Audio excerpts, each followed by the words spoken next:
याद है कुछ सालों पहले जब एक रात 8 बजे अचानक से वक्त बदल गए, जज्बात बदल गए। कितने टाइम तक हमें एटीएम के बाहर लंबी लंबी कतारों में खड़ा होना पड़ा, नोट्स बदलने के लिए बैंक्स के चक्कर लगाने पड़े क्योंकि 500 और 1000 के नोट्स बंद हो गए थे। अब उस समय की परेशानी को आप और मैं बहुत अच्छे से जानते हैं और जाहिर है कि तब से हम हर तरीका आजमाते हैं कि उस सिचुएशन में वापस ना जाना पड़े। मगर अगर उस समय हम ब्लॉकचेन टेक्नोलॉजी यूज कर रहे होते तो शायद उतना नुकसान नहीं सहना पड़ता।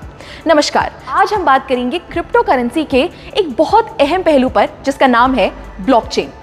अब क्रिप्टो तो हम समझ गए, मगर ये सवाल आपके मन में जरूर आया होगा कि आखिर जितनी भी क्रिप्टो से होने वाली ट्रांजैक्शंस हैं उनका रिकॉर्ड कैसे रखा जाता है या उन्हें सिक्योर कैसे किया जाता है, या जो हमने क्रिप्टो के डिसेंट्रलाइज्ड होने की पिछले वीडियो में बात की थी, आखिर वो कैसे पॉसिबल है।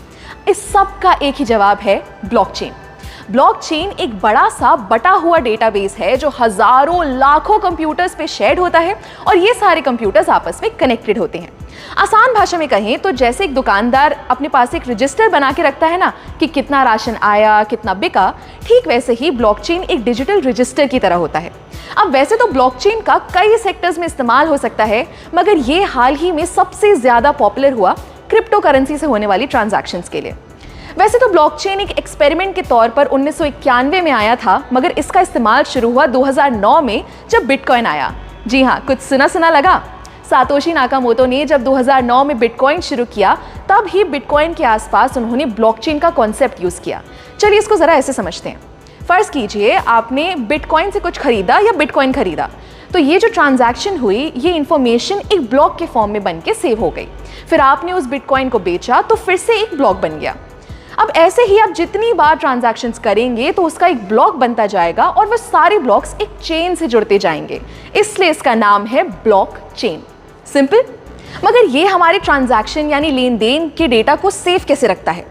हर एक ब्लॉक की अपनी एक आइडेंटिटी होती है। जैसे आप और मेरा फिंगरप्रिंट कभी सेम नहीं हो सकता, वैसे ही हर ब्लॉक को एक की मिलती है जो उसकी अपनी होती है और सबसे अलग होती है। क्योंकि ये डिसेंट्रलाइज्ड होता है, तो अगर इस चेन के किसी ब्लॉक में कोई दिक्कत भी आती है तो बाकी ब्लॉक्स पर कोई फर्क नहीं पड़ेगा। ब्लॉकचेन एक ऐसा सिस्टम है जिसे हैक करना, हटाना या चेंज करना लगभग नामुमकिन है। दोस्तों, मानो या ना मानो, ब्लॉकचेन का फ्यूचर बहुत बड़ा है और इसका इस्तेमाल लगभग हर जगह शुरू होने का टाइम दूर नहीं है, क्योंकि इसके बहुत से फायदे हैं। जैसे नंबर 1, क्योंकि डिस्ट्रीब्यूटेड है और इसमें स्टोर्ड जानकारी किसी लाइब्रेरी या सरकारी दफ्तर की तरह एक जगह नहीं रखी जाती। इसको संभालने या मेंटेन करने के लिए किसी मिडिल मैन की जरूरत नहीं है। दूसरा, ब्लॉकचेन एकदम ट्रांसपेरेंट है, यानी आप और मैं कभी भी इसको एक्सेस कर सकते हैं और अपनी ट्रांजैक्शंस पर नजर रख सकते हैं, जिससे फ्रॉड के चांसेस बहुत कम हो जाते हैं। तीसरा, ब्लॉकचेन पर हर इंफॉर्मेशन को बहुत आसानी से ट्रेस किया जा सकता है, यानी पुरानी से पुरानी ट्रांजैक्शन को भी हम देख सकते हैं। चौथा, ये टेक्नोलॉजी एकदम फास्ट है।